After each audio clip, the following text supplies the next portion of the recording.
Mystery is unfolding in Iowa as police investigate allegations from a daughter who says her late father was a serial killer.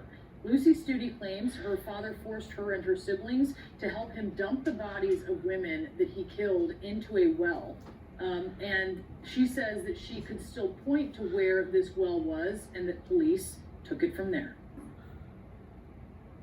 We did bring a couple cadaver dogs. Cadaver dogs looked in there and, looked around the area, and they did indicate in the area. Not going to say it was right over the well or where, but they did indicate in the area. Joining me now is the investigative reporter from Newsweek who broke this story, Eric Ferkenhoff. Eric, thank you so much for being with us. An incredibly compelling story. Just walk us through this, because Lucy Studi says that her father killed scores of women, sex workers, many among them. Her sister says it's not true. What's going on here? Right, and thanks for having me. It was a wild story. I was in between jobs. I had just joined Newsweek, and I got a call, and I heard this woman out, and she was very lucid, and it was Lucy.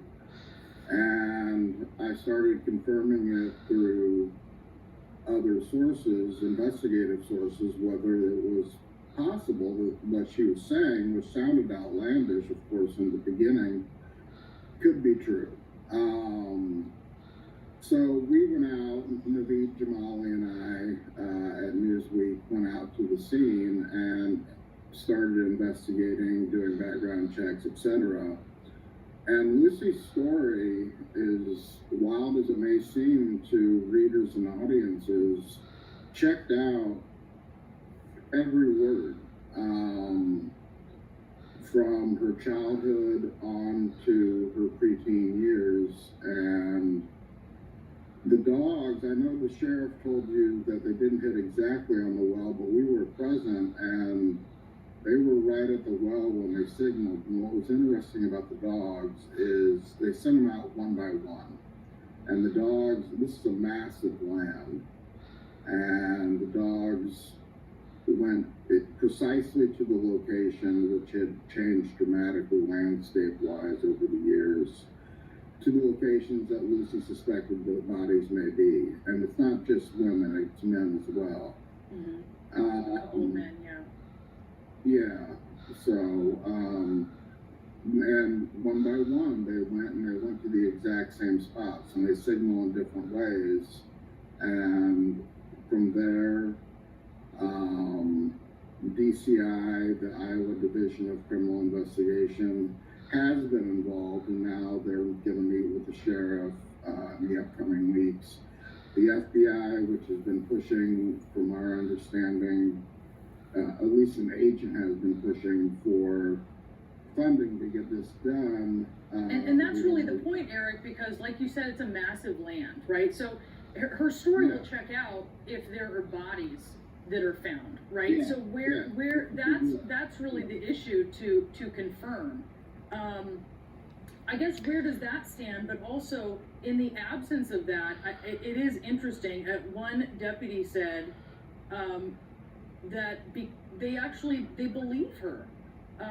They also said that there have been rumors for years, and she talks about trying to report this for decades.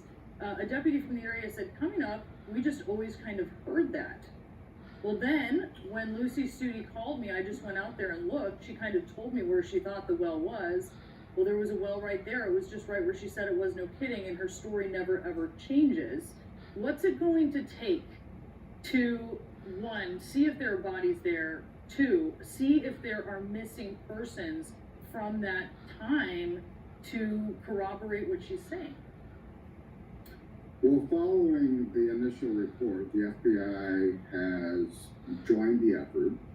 In what capacity, we don't quite understand, but until there's actually a bone, we're not going to know. Now, there are shallow graves on the property, and they would likely start with the shallow graves rather than the very expensive and very time-consuming well boring and well excavation. This well is about 100 feet deep, and there are apparently, at least allegedly, scores of bodies as deep as 100 feet in this well.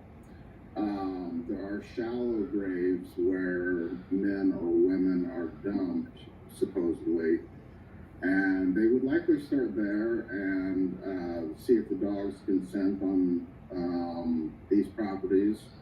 And from there, if they can find a human remains, I mean, this thing is going to change drastically. Yeah, and look, there's so much ahead with this story to check it out. But Eric Firkenhoff, we really appreciate you being with us to tell us what you've reported. And I would be remiss if I didn't mention the victims, if there are victims.